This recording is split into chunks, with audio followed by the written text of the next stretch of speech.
শুভ বিজয়া দশমী সব্বাইকে। আশা করি সবাই ভালো আছো। আর সবার পুজো কেমন কাটলো সেটাও কিন্তু কমেন্টে জানিও। আমি তো এবার পুজো অনেক ঘুরেছি, মানে প্রত্যেকদিন বলতে পারো যে বেরিয়েছি, একবার না দুবার করেও বেরোনো হয়েছে।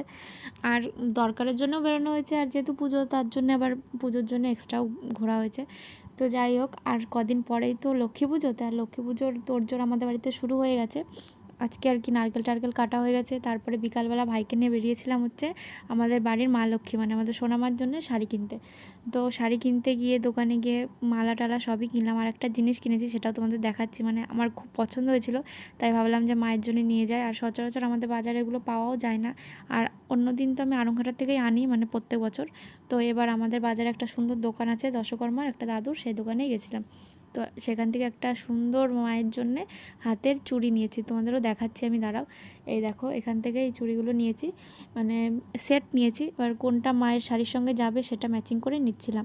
তো শাড়িটা আর চুড়িটা কেমন হয়েছে তোমরা কিন্তু কমেন্ট করে জানিও। টাটা।